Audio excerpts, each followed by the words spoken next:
बहुत समय पहले अंतिम गांव की सड़क से परे और एक धुंधले जंगल के भीतर, जहां प्राचीन पेड़ आकाश को छूते थे, त्यानचांग नामक एक युवा शिकारी रहता था। ग्रामीण अक्सर उसे जंगल के बारे में चेतावनी देते थे और कई डरावनी कहानियां सुनाते थे। उन्होंने कहा कि एक शक्तिशाली सर्प आत्मा पहाड़ों में गहरे एक छिपे हुए झील की रक्षा करती थी और वह प्राणी एक साधारण सांप नहीं था, बल्कि एक प्राचीन प्राणी था जो एक महिला में बदल सकता था।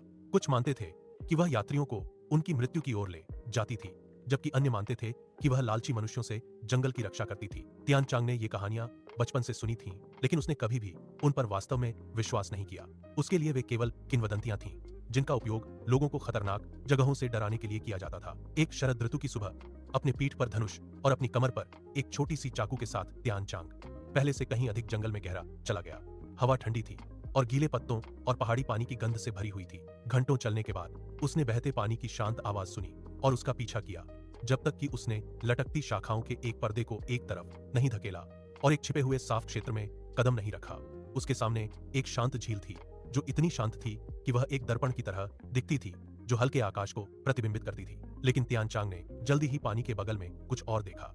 एक विशाल सफेद सांप झील के पास एक चिकने पत्थर पर कुंडली मारकर लेटा हुआ था। इसका लंबा शरीर चमकदार चांदी के तराजू से ढका हुआ था, जो धूप में शक्तिशाली लग रहा था, और उसकी सुनहरी आंखें धीरे धीरे खुली, मानो उसने पहले ही उसकी उपस्थिति को महसूस कर लिया हो।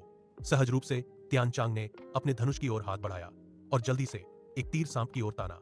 सांप ने अपना सिर उठाया और सीधे उसकी ओर देखा। कुछ पल के लिए जंगल शांत हो गया और उनमें से कोई भी नहीं हिला।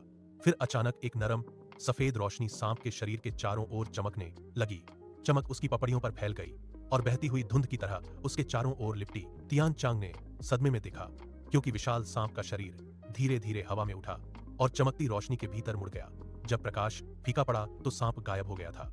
उसकी जगह पर एक युवा महिला खड़ी थी, जिसके लंबे सफेद बाल हवा में बर्फ की तरह बह रहे थे। उसकी आंखें सुनहरी थीं, बिल्कुल सर्प की तरह, और उसकी शांत लेकिन ठंडी अभिव्यक्ति ने त्यानचांग को जहां वह खड़ा था जमा दिया। उसने बहते हुए वस्त्र पहने थे, जो धीरे धीरे हिल रहे थे, मानो हवा ही उसकी उपस्थिति का पालन करती हो। त्यानचांग ने अपने धनुष पर अपनी पकड़ मजबूत की, अपनी हैरानी को छिपाने में असमर्थ। महिला ने उसे शांत जिज्ञासा से देखा और धीरे से कहा, तो एक मानव शिकारी मेरे झील तक एक हथियार के साथ आया है।